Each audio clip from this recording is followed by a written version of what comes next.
آج ہم آپ کو بتاتے ہیں پاک فوج کے ایسے سربراہ جو سن 1998 میں وزیر اعظم نواز شریف کے دور کے چیف آف آرمی اسٹاف مقرر ہوئے اور اگلے ہی سال انہوں نے اسی ملک میں منتخب حکومت کا تختہ الٹ دیا۔ اگر آپ کو ہماری ویڈیو پسند آئے تو ہمارے چینل کو سبسکرائب کریں تاکہ آپ تک ہماری دلچسپ اور معلوماتی ویڈیوز پہنچتی رہیں۔ پاکستان کے 10ویں صدر جنرل پرویز مشرف پاک فوج کے ایک ریٹائرڈ 4 اسٹار جنرل ہیں۔ انہوں نے آرمی اسٹاف کے 13ویں چیف کے ساتھ ساتھ joint chief of army staff committee کے 10ویں چیئرمین کے طور پر بھی خدمات انجام دی اور اکتوبر 1999 میں ایک فوجی بغاوت کے دوران ملک کی انتظامیہ کا اقتدار سنبھالا۔ جنرل پرویز مشرف 11 اگست 1943 کو دہلی میں پیدا ہوئے تھے۔ پرویز مشرف سرکاری ملازمین کے ایک خاندان میں پیدا ہوئے ہیں۔ ان کے والد سید مشرف الدین خارجہ سروس پاکستان کے رکن تھے اور سیکریٹری برائے امور خارجہ کے عہدے پر ریٹائر ہوئے تھے۔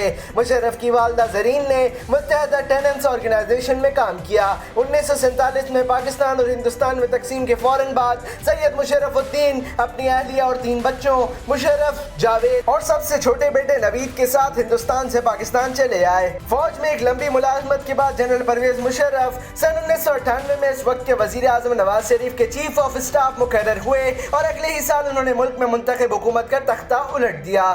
I only wish to assure you that the situation in the country is perfectly calm, stable and under control. Nawaz Sharif کا انتخاب ان کے اپنے لیے جواب ثابت ہوا کیونکہ انہوں نے پرویز مشرف کو نسبتاً سینئر جنرلز پر فوقیت دیتے ہوئے فوج کی کمان سونپی تھی۔ نواز شریف کی مقبولیت بھی اس وقت زوال پذیر ہو رہی تھی جس کی وجہ ملک میں معاشی بحران، متنازع اصلاحات، کشمیر کا بحران، پاکستان 80 برس کشمیر میں کچھ علاقے پر قبضے کی ایک ناکام کوشش پر شرمندہ تھا اور فوج سارا الزام اپنے سر لینا نہیں چاہتی تھی۔ وہ سری لنکا سے پاکستان واپس جا رہے تھے۔ وزیر اعظم نواز شریف نے پرویز مشرف کو لے جانے والے طیارے کو کراچی میں لینڈ نہ کرنے کا حکم دیا جس کی وجہ سے فوج میں کافی ہلچل مچ گئی۔ فوج نے کراچی ایئرپورٹ پر کنٹرول ٹاور پر قبضہ کیا، طیارے کو لینڈنگ کی اجازت دی اور بغاوت کا بیان دیتے ہوئے 2 دن بعد 14 اکتوبر 1999 کو مشرف نے عارضی آئینی آرڈر جاری کرتے ہوئے پاکستان میں ایک ہنگامی حالت کا اعلان کر دیا۔ فوجی حکمرانی 3 سال تک جاری رہی۔ جب 20 اپریل 2002 کو انہوں نے ایک ریفرینڈم کرایا اور 20 جون 2002 کو باضابطہ طور پر خود کو پاکستان کا صدر مقرر کیا، لیکن امریکہ پر 11 ستمبر کے حملوں کے بعد امریکی صدر جارج ڈبلیو بش کی دہشت گردی کے خلاف جنگ میں ان کے ساتھ دینے کا مطلب تھا ان تمام جنگجوؤں سے تصادم جو القاعدہ اور طالبان کے حامی تھے جن سے تعلق کا الزام پاکستانی فوج پر طویل عرصے سے لگ رہا تھا۔ دہشت گردی کے خلاف جنگ میں ملک کے ملوث ہونے کے مخالف پاکستانی عوام نے اس کا شدید بدلہ لیا اور مشرف پر گھریلو دباؤ بڑھتا گیا۔ پاکستانی صدر کی حالت کو رسی پر چلنے سے تشبیہ دی جاتی تھی کیونکہ وہ پاکستان میں شدت پسندوں کے خلاف حملوں کے لیے امریکی دباؤ اور ملک میں امریکی مخالف اسلامی آوازوں میں توازن بنانے کی کوشش میں لگے رہتے۔ افغانستان کا معاملہ بھی اپنی جگہ موجود تھا۔ پرویز مشرف پر نیٹو اور افغانستان حکومت کی جانب سے مسلسل الزام عائد کیا جاتا رہا کہ وہ القاعدہ اور طالبان کے ہمدرد جنگجوؤں کی فاٹا کے رستے افغانستان میں نقل و حمل کو روکنے کی کافی کوشش نہیں کر رہے۔ ان کے ریکارڈ کے بارے میں کئی سوالات پھر سر اٹھانے لگے جب سن 2011 میں اسامہ بن لادن پاکستان میں پائے گئے جہاں وہ پاکستان ملٹری اکیڈمی کے قریبی علاقے میں برسوں سے رہائش پذیر تھے اور مشرف برسوں سے انکار کرتے رہے تھے کہ انہیں اس کے بارے میں علم تھا۔ جنرل مشرف کا دور اقتدار عدلیہ کے ساتھ ان کی کھینچتانی سے بھی بھرپور رہا جس میں ان کے فوجی سربراہ رہتے ہوئے صدر کے عہدے پر قائم رہنے کی خواہش کا تنازع بھی شامل تھا۔